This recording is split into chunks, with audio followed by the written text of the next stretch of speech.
नमस्कार दोस्तों, welcome back to motor defined. मैं हूं आपका होस्ट और दोस्त अरिंदम घोष और आज मैं आप लोगों के लिए लेकर आया हूं all new 2026 Honda Shine 125 limited edition. जी हां दोस्तों, टाइटल थंबनेल से आप लोगों ने बिल्कुल समझ लिया है। वीडियो के दौरान मैं आप लोगों के साथ इस नई बाइक की एक डिटेल राइड रिव्यू शेयर करूंगा, लेकिन सिर्फ राइड एक्सपीरियंस ही नहीं, बाइक में यहाँ पर कंपनी ने अपडेट क्या क्या डाली है, पहले के मुकाबले अभी आपको प्राइस कितनी पे करनी होगी, फीचर, स्पेसिफिकेशन, माइलेज, सबके बारे में डिटेल यहाँ पर डिस्कशन करेंगे। बाइक को इसकी कंपटीशन के साथ भी कंपेयर करेंगे और राइड तो मैं आप लोगों को बताऊंगा ही, ताकि वीडियो के एंड तक आप लोगों को क्लियर आइडिया मिल जाए कि अगर आप 125 सीसी में एक बाइक खरीदने का प्लान बना रहे थे तो ये बाइक किनको खरीदनी चाहिए, और आप अगर खरीद रहे हैं तो कितना सही होगा आपके लिए ये बाइक खरीदना।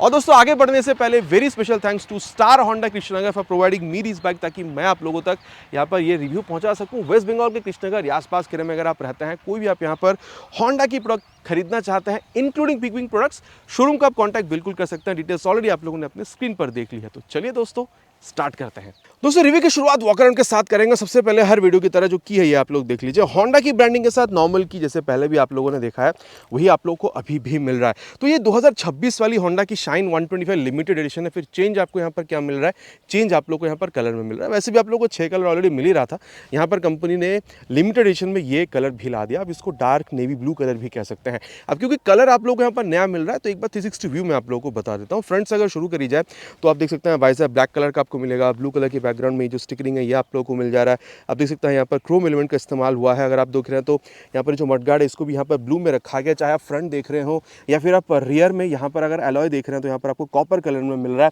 तो अगर आप लोग टैंक देख रहे हैं तो आप लोगों को कंप्लीटली यहाँ पर मेटालिक मिलेगा और ये ब्लू कलर में मिल रहा है। साथ ही आप देख सकते हैं होंडा की जो 3D ब्रांडिंग है ये आपको मिल जाएगा।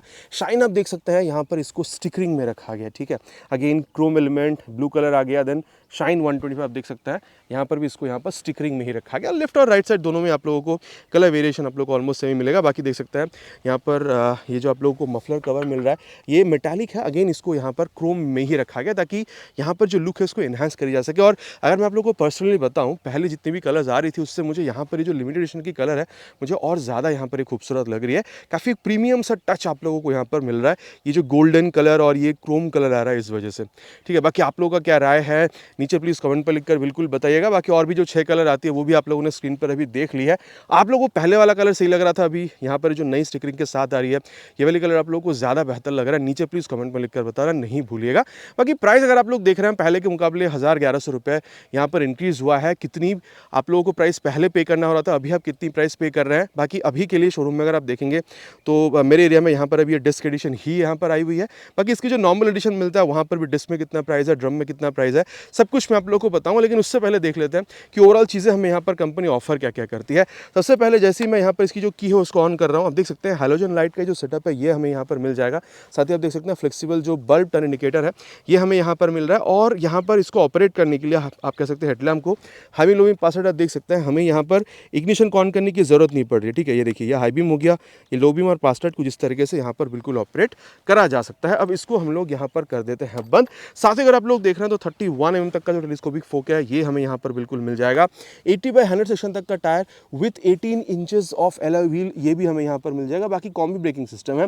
रियर ब्रेक जब आप लोग अप्लाई कर रहे होते हैं तो फ्रंट ब्रेक जो है ये भी काफ़ी हद तक अप्लाई हो जाती है ताकि ब्रेकिंग को और बेहतर बनाई जा सके। इसके अलावा अगर आप लोग देख रहे हैं तो यहाँ पर आप लोगों की जो निसन की कैलिपर है ये आप लोगों को मिल जाएगा 240 mm ऑफ ड्रम ब्रेक के साथ। अब अगर आप लोग इसको यहाँ पर ग्लैमर ओजी के साथ कंपेयर कर रहे हैं, टायर आप लोगों को सेम मिल जाएगा, ब्रेक आप लोगों को सेम मिल जाएगा, सस्पेंशन भी आप लोगों को सेम ही मिल जाएगा, ठीक है। अगर आप लोग इसको पल्सर 125 से भी कंपेयर कर रहे हैं, सस्पेंशन और ब्रेक वहाँ पर भी सेम है, टायर भी वहाँ पर सेम है, लेकिन वहाँ पर 17 इंच के लेवल के साथ आती है जो आप लोगों को 18 इंच का मिल रहा है। बाकी अगर आप लोग SP 125 से भी कंपेयर कर रहे हैं जो कि इसकी स्ट्रेट सिबलिंग है, वहाँ पर भी सेटअप आप लोगों को कंप्लीटली सिमिलर ही देखने मिल जाता है। अब अगर मैं आप लोगों को यहाँ पर इंजन के बारे में बताऊँ तो इंजन आप लोगों को पहले जैसा ही मिल जाएगा। 123.94 या फिर आप इसको 124 सीसी कह सकते हैं। 124 CC single cylinder air cooled filtered engine आपको मिलेगा। आप देख सकते हैं किक स्टार्ट जो है कंपनी ने यहाँ से अभी तक हटाई नहीं है। बाकी अगर पावर फिगर के बारे में बात करी जाए 10.7 PS तक आप लोग यहाँ पर मैक्स पावर मिल जाएगा with 11 newton metre of torque. बाकी अगर आप लोग इसको कंपेयर कर रहे हैं विद ग्लैमर ओजी तो वहाँ पर आप लोगों को 10.5 PS तक का पावर मिलेगा 10.4 न्यूटन मीटर टॉर्क के साथ। तो हल्की सी पावर टॉर्क आप कह सकते हैं कि यहाँ पर आप लोगों को ज़्यादा मिल रहा है। इनफैक्ट SP 125 में आप लोगों को ऑलमोस्ट सिमिलर ही मिल जाता है। और अगर आप लोग इसको पल्सर 125 से भी कंपेयर कर रहे हैं, वहाँ पर 11.8 PS की पावर 10.8 न्यूटन मीटर टॉर्क के साथ जो है आप लोगों को मिलता है। तो आप कह सकते हैं पावर वहाँ पर आप लोगों को हल्की सी ज़्यादा मिलती है। अब क्योंकि यहाँ पर ये इंजन के बारे में बात हो रही है और एक्सेलरेशन टेस्ट हम लोग करेंगे परफॉर्मेंस को जांचने के लिए, लेकिन क्योंकि बात यहाँ पर इंजन की हो रही है तो इसकी जो एग्जॉस्ट साउंड है वो भी मैं आप लोगों को यहाँ पर सुना देता हूँ।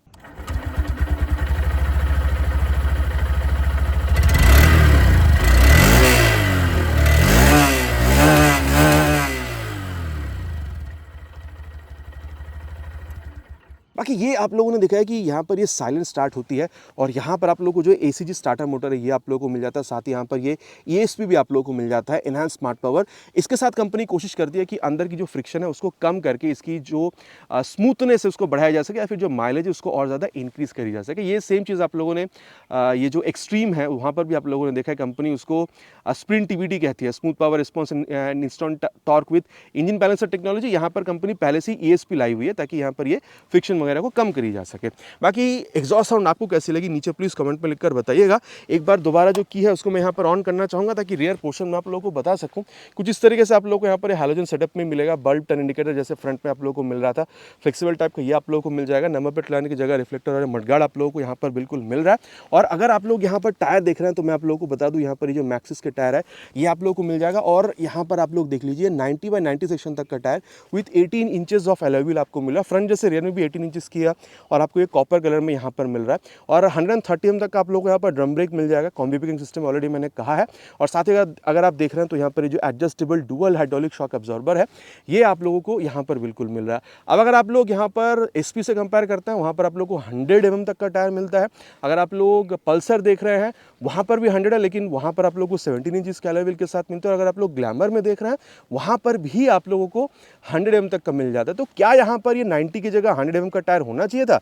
ये नीचे आप लोग कमेंट पर लिखकर बिल्कुल बताइएगा। बाकी आप यहाँ पर पल्सर देख रहे हैं 125 या फिर अगर आप SP 125 देख रहे हैं, आप ग्लैमर 125 देख रहे हैं, आप लोगों को ऑलमोस्ट उन सारी बाइकों में भी आप लोगों को आप कह सकते हैं डुअल हाइड्रोलिक शॉक अब्जॉर्बर के साथ आप लोगों को ड्रम ब्रेक का ही जो सेटअप है वो आप लोगों को वहाँ पर भी मिल जाता है। अब इसके अलावा अगर मैं आप लोगों को यहाँ पर इसकी साइड पोर्शन के बारे में बताऊँ तो ये काफ़ी खूबसूरत आपको लग सकता है। पहली बात तो यह है कि अगर आप देख रहे हैं यहाँ पर आप लोगों को ये जो साड़ी गार्ड या फिर जो लेडीज फुटरेस्ट आपको ऑलरेडी मिल रहा है, तो इसके लिए आप लोगों को एक पैसा एक्स्ट्रा खर्चा करने की ज़रूरत नहीं है। साथ ही आप देख सकते हैं मेंटेनेंस को कम से कम रखने के लिए यहाँ पर ये जो क्लोज चेन सिस्टम है ये भी आपको मिलेगा। तो चेन पे बहुत ज़्यादा आपको खर्चा भी यहाँ नहीं करना होता है। साथ ही आप देख सकते हैं यहाँ पर आप लोगों को जो मेन स्टैंड साइड स्टैंड दोनों मिलेगा with side stand cut off sensor, ठीक है। और साथ ही अगर आप देख रहे हैं हिल एंड टो शिफ्टर दोनों आप लोगों को यहाँ पर बिल्कुल मिल रहा है। बाकी 5 स्पीड गियर बॉक्स है और सारी की सारी गियर आप लोगों को यहाँ पर पीछे ही इंगेज करना होता है। तो SP और इसमें ये डिफरेंस है SP और शाइन में कि SP में 1 डाउन 4 अप था, यहाँ पर चारों के चारों आप लोगों को यहाँ पर पीछे की तरफ एंगेज करना होता है, ठीक है। तो यहाँ पर मैंने आप लोगों को बता दिया कि चीज़ें आप लोगों को मिल क्या क्या रहा है। और अब अगर मैं आप लोगों को सीट के बारे में बताऊँ तो यहाँ पर सबसे पहले जो मैं बताना चाहूँगा, ये जो ग्रैब हैंडल आप देख पा रहे हैं काफ़ी यहाँ पर आप लोगों को मतलब तगड़ा वाला मिलता है और पीछे पकड़ के बैठने के लिए पिलियन के लिए काफ़ी खूब आप लोगों को मिल रहा है। बाकी अगर सीट हाइट की बात करी जाए 791 mm तक का आप लोगों को यहाँ पर मिल जाएगा। SP 125 में भी ऑलमोस्ट सिमिलर ही आप लोगों को मिलता है। और अगर आप लोग यहाँ पर ग्लैमर देख रहे हैं तो 793 mm तक का मिल जाता है। और अगर आप लोग यहाँ पर पल्सर 125 भी देख रहे हैं तो भी वहाँ पर ऑलमोस्ट सिमिलर ही आप लोगों को मिलता है। मतलब अगर आपकी हाइट अराउंड 5'5" तक की है ना तो आप लोग आराम से बाइक को राइड कर पाएंगे, बहुत ज़्यादा प्रॉब्लम आपको नहीं होने वाला है। बाकी टैंक ऑलरेडी मेटालिक है, मैंने आप लोगों से कही है। और E20 का जो स्टिकरिंग है ये भी आप लोगों को मिल जाएगा। तो E20 फ्यूल के साथ आप इस इंजन को भी रन करा पाएंगे। और 10.5 लीटर्स का टैंक जो है ये आप लोगों को यहाँ पर मिल रहा है। SP में हल्की सी ज़्यादा 11 लीटर्स की। और अगर आप लोग ग्लैमर में जाते हैं OG की मैं बात कर रहा हूँ मॉडल की, तो वहाँ पर आप लोगों को 10 लीटर का मिलता है। ज़्यादा आप लोगों को पल्सर में मिलेगा अप्रॉक्स 15 लीटर तक का। लेकिन यहाँ पर अगर आप लोग माइलेज देखते हैं, माइलेज में तो ये बाइक किंग है। आप लोग अप्रॉक्स यहाँ पर 60 प्लस तक भी आप लोग यहाँ पर बिल्कुल एक्सपेक्ट कर सकते हैं। अगर आप लोग नॉर्मल कंडीशन में चला रहे हैं, बहुत ज़्यादा रेव वगैरह नहीं कर रहे हैं, 60-70 की स्पीड पर चलाएंगे तो भी इतना आप लोगों को मिल जाना चाहिए। मेरे पास SP है इसलिए मैं कह रहा हूँ। बाकी अगर आप शाइन के ओनर रह चुके हैं ऑलरेडी, आपको कितना मिला हुआ है प्लीज़ नीचे कमेंट पर लिखकर बिल्कुल बताइएगा। अब अगर आप ग्राउंड क्लियरेंस देख रहे हैं 162 mm तक का है, SP में हल्की सी कम है 160 का है। ग्लैमर में अगर आप लोग देख रहे हैं OG में तो वहाँ पर हल्की से ज़्यादा है 170 mm तक का है। और वही अगर आप लोग वेट देख रहे हैं तो यहाँ पर आपको सबसे कम मिल जाएगा 113 किलोग्राम का। वही अगर आप इसकी स्ट्रेट जो सिबलिंग है SP वहाँ पर अगर आप जाते हैं 116 किलोग्राम का मिलता है। और अगर आप लोग ग्लैमर OG पर जाते हैं वहाँ पर आप लोगों को ड्रम वाली वेरियंट में 121 किलोग्राम और डिस्क वाले एडिशन में 122 किलोग्राम मिलता है। तो करीबन 8 से 9 किलोग्राम वहाँ पर आप लोगों को देखने में बाइक भारी मिलती है। डायमेंशन वगैरह के बारे में बात हो चुका है और अब मैं आप लोगों को यहाँ पर इसकी जो हैंडल बार या फिर जो मीटर कंसोल इस बारे में बता देता हूँ। हैंडल बार आप लोगों को काफ़ी चौड़ा और ऊंचा ही मिलेगा, तो काफ़ी आप लोगों को कंफर्टेबल एडेप्ट पोजीशन मिलता है। इस बारे में बिल्कुल यहाँ पर बात करेंगे आगे चलते हुए, लेकिन उससे पहले ये चीज़ मैं आप लोगों को बता दूँ कि यहाँ पर अगर आप लोग देख रहे हैं तो आप लोगों को ये जो सी टाइप का मोबाइल चार्जिंग पोर्ट है ये आप लोगों को यहाँ पर बिल्कुल मिल जाएगा। और ये आप लोगों ने पहले शाइन में भी देखा हुआ है, ये वाली जो मीटर कंसोल है ना। एक बार मैं आप लोगों को अगर ऑफ करके ऑन कर बताऊँ तो आप देख सकते हैं पूरा यहाँ पर ये एक बार स्वाइप लेती है। साथ ही आप देख रहे हैं तो यहाँ पर न्यूट्रल पोजीशन सेंसर, इंजन मैल फंक्शन लाइट, और यहाँ पर आप देख सकते हैं ये जो टर्न सिग्नल वगैरह ये आप लोगों को ये बिल्कुल बताती है। साथ ही यहाँ पर फ्यूल गेज सेंसर है, स्पीडोमीटर आपको बताती है, गियर पोजीशन सेंसर जो है ये आप लोगों को यहाँ पर बिल्कुल मिल जाता है। एसपी में मिलता है आप लोगों को ये चीज़ पल्सर 125 या फिर ग्लैमर ओजी में आप लोगों को देखने में नहीं मिलता है। बाकी अगर आप लोग देख रहे हैं तो यहाँ पर टाइम आपको बता देती है, गियर पोजीशन सेंसर आपको बता रही है। इसके अलावा अगर आप लोग देख रहे हैं सिलेक्ट का बटन अगर आप लोग प्रेस करते हैं तो ये जो रेंज देखिए, सबसे पहले यहाँ पर ओडोमीटर आ गया टोटल, देन आप लोग यहाँ पर ट्रिप ए, ट्रिप बी, और आप लोग यहाँ पर किलोमीटर्स पर लीटर जो माइलेज है ये आप लोगों को बता देती है। साथ ही जो एवरेज फ्यूल इकोनॉमी है ये भी आप लोगों को बता देती है। यहाँ पर एवरेज डिस्टेंस टू एम्प्टी जो है रेंज ये भी आप लोगों को यहाँ पर ये बिल्कुल बताती है। बाकी high beam low beam password का स्विच आप लोगों को मिल रहा है, टर्न सिग्नल और ठीक ठाक है, बहुत ज़्यादा लाउड नहीं कहूँगा।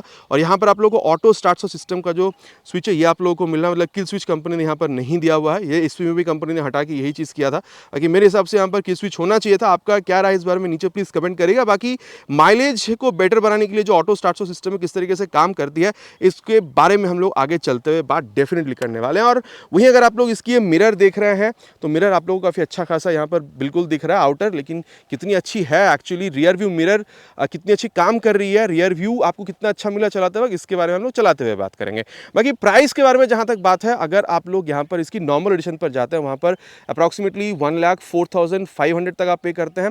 यहां पर आप लोग अप्रॉक्सीमेटली 1,05,500 रुपीज़ आप लोग पे करेंगे, 1,000 रुपये आप लोग को ज़्यादा पे करना हो रहा है। और अगर आप लोग नॉर्मल एडिशन की अगर आप लोग ड्रम एडिशन पर जाते हैं वहां पर, जैसे मैं भी कह रहा था कि इसकी जो नॉर्मल एडिशन है डिस्क में अगर आप लोग जाते हैं 1,04,500, वहां पर आप लोग और 4 से 5,000 रुपये आप लोग वहां पर कम पे करते हैं। अब देखिए मोटा मोटा मैंने आप लोग को यहाँ पर बता दिया चीज़ें आप लोगों को यहाँ पर कंपनी ऑफर क्या करती है, क्या चेंज हुआ है और प्राइस में कितनी यहाँ पर डिफरेंस आई है।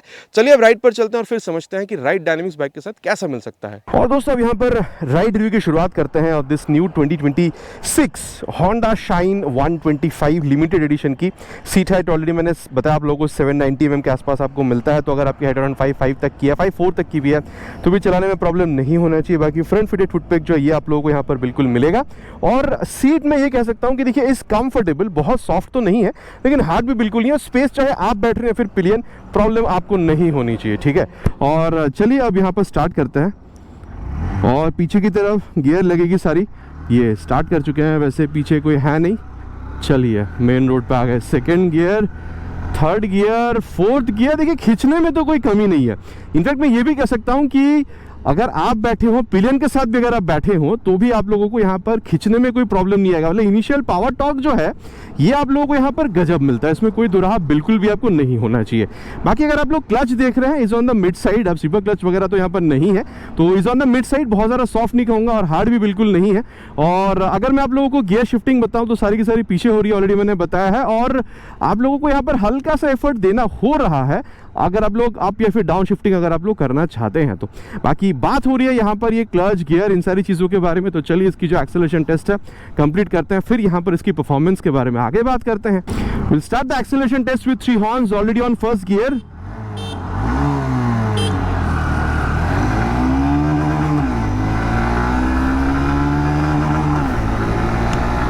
Crossing 60, 80 crossed. Let's see.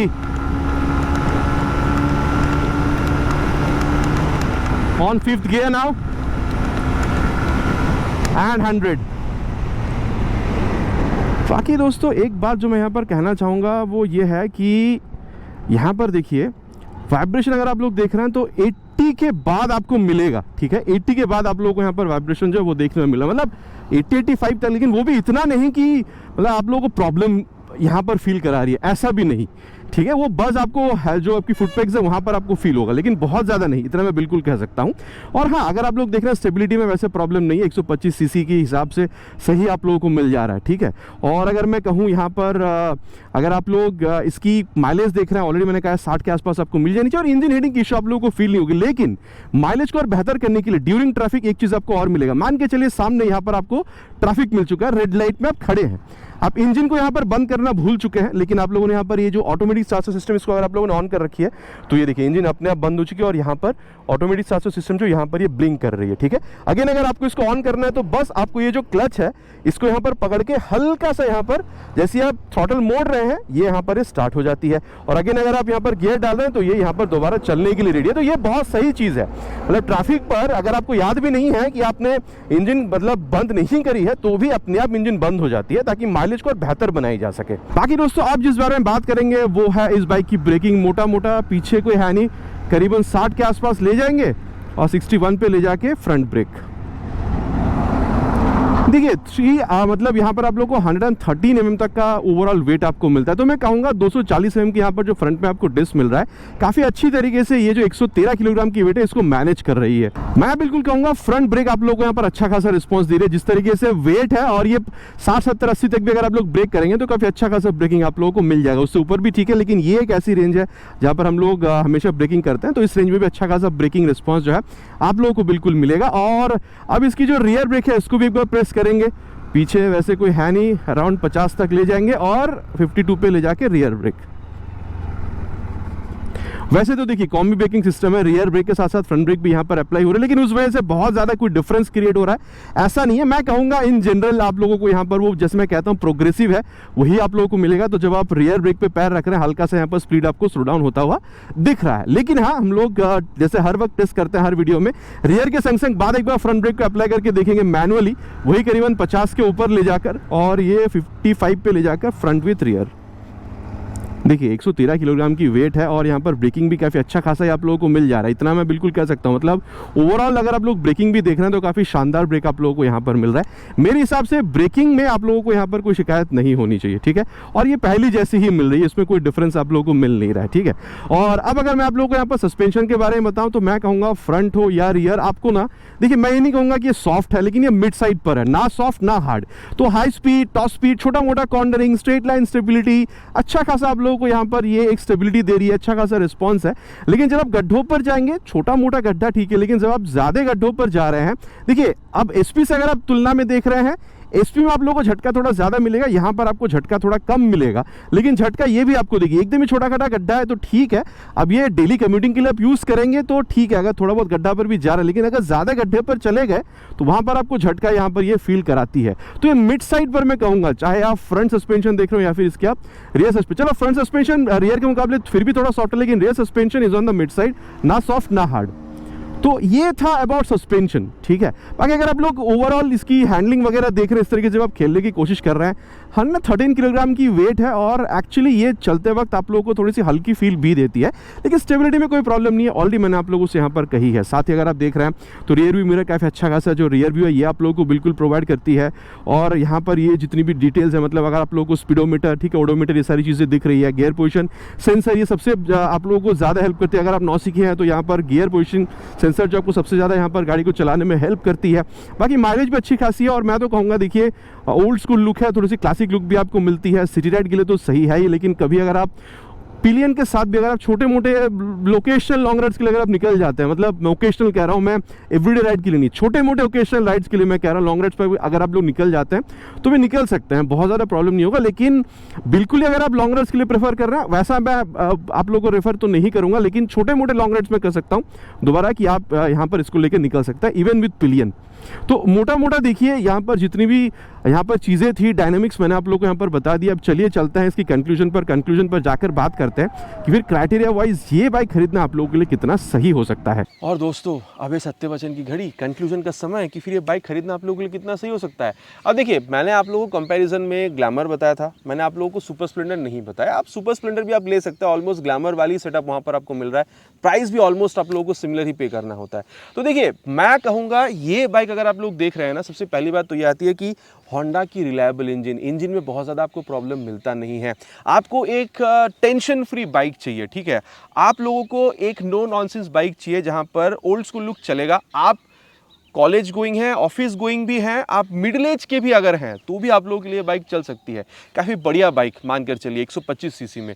मतलब आप चाहते हैं कि एक थोड़ी सी वो ओल्ड स्कूल वाली लुक आपको पसंद आती है, आप चाहते हैं अच्छा खासा माइलेज मिल जाए, इंजन के लिए आपको टेंशन नहीं रखना है, फीचर्स से बहुत ज़्यादा आप लोगों को यहाँ पर मायने नहीं है, लेकिन आप चाहते हैं कि भाई माइलेज जो है वो भी 60 के आसपास देखने में मिल जाए, ताकि पॉकेट पर बहुत ज़्यादा ये माइलेज भारी ना पड़ जाए। और अगर आपकी यहाँ पर बजट है 1 लाख रुपए के आसपास जाने की, मेरे ख्याल से आप लोगों के लिए यहाँ पर जो शाइन 125 है बहुत बढ़िया बाइक रह सकती है। लेकिन हाँ, अगर आप लोगों को थोड़ा सा और फीचर चाहिए, जैसे कि आप लोगों को इंजन किल स्विच चाहिए, आप लोगों को यहाँ पर आप कह सकते हैं प्रोजेक्टर लैम्प चाहिए रात के टाइम पे बेटर लाइट के लिए, अगर आप लोगों को आप कह सकते हैं ये जो हैजार्ड लैम्प वाला सेटअप है ये आपको चाहिए, आप 1000 1200 1500 रुपये और अगर आप लोग ज़्यादा पे कर सकते हैं, मेरे ख्याल से आप लोग अगर यहाँ पर ग्लैमर ओजी पर जाना चाहते हैं, ग्लैमर 125 ओजी पर, तो वो भी एक बहुत बढ़िया बाइक रह सकती है। बाकी सिंपल बाइक ये आप लोगों को बिल्कुल महसूस हो सकता है, और क्या है नहीं ऑलरेडी मैंने आप लोगों के साथ डिस्कस कर लिया है। बाकी दोस्तों, आप लोगों को आफ्टर दिस रिव्यू क्या समझ में आ रहा है? आप ये बाइक खरीदना पसंद करेंगे specially after this limited edition look, या फिर आप ग्लैमर, पल्सर, या फिर आप एसपी, या फिर आप सुपर स्प्लेंडर के साथ जाना चाहेंगे? नीचे कमेंट पर लिखकर बताना नहीं भूलिएगा, इट्स माय रिक्वेस्ट। आशा करता हूँ वीडियो आप लोगों को पसंद आई होगी। अगर पसंद आई है तो प्लीज़ वीडियो में एक लाइक कर दीजिएगा, और चैनल पर अगर आप पहली बार आ रहे हैं, वीडियो आपको पसंद आई है तो प्लीज़ सब्सक्राइब करके बेल बटन को ऑल पे हिट करना नहीं भूलिएगा। आप लोग सब्सक्राइब नहीं करते हैं, इसमें रिक्वेस्ट, प्लीज़ सब्सक्राइब करिए। बहुत जल्द मिलेंगे चैनल पर आप लोगों से इसी तरीके से एक नया वीडियो में बाइक या स्कूटर के साथ। Till then ride safe and Jai Hind.